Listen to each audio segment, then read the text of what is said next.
এই যে ময়দা দিয়ে নিলাম, এখন ভালোভাবে মেখে নিব।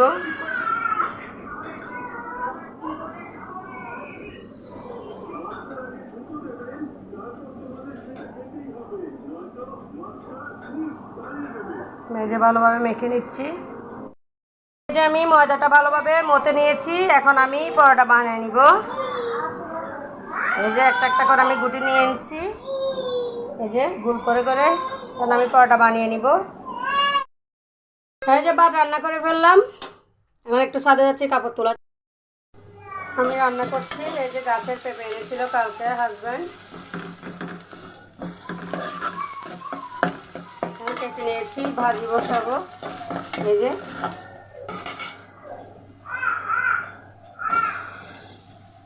গাছের জিনিসের আলাদা স্বাদ, কেনাগুলো কীভাবে হচ্ছে, এটা তো বাসি এসে, এগুলো হচ্ছে ফ্রেশ ফ্রেশ সবজি খেতে আসলে ভীষণ ভালো লাগে। ঢাকনা রেখে দিব,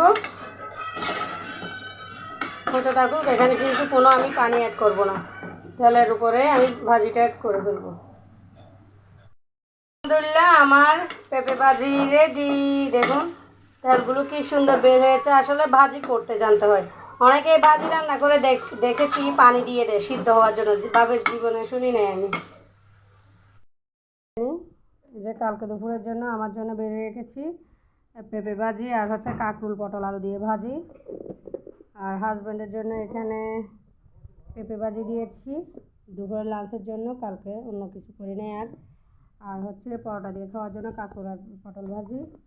আর এখন আমরা ডিনার করব এই পেঁপে ভাজি দিয়ে। তারপর হচ্ছে এখানে ভর্তা, বুট নাকি কী বেগুন বলে আই ডোন্ট নো, হলুদ ভর্তা। আর হচ্ছে বাচ্চাদের জন্য চিকেন ছিল, 2 পিস চিকেন আর কাঁকরুল পটল এগুলো। আর সকালের জন্য যে পরোটা বানিয়ে রেখেছি ওটাও দিয়ে নিয়েছি। এই যে বেসিন পরিষ্কার করে রেখেছি, এই বেসিনটা দাগ হয়ে গেছে, মনে হয় আগের বারাটি করে রেখেছি।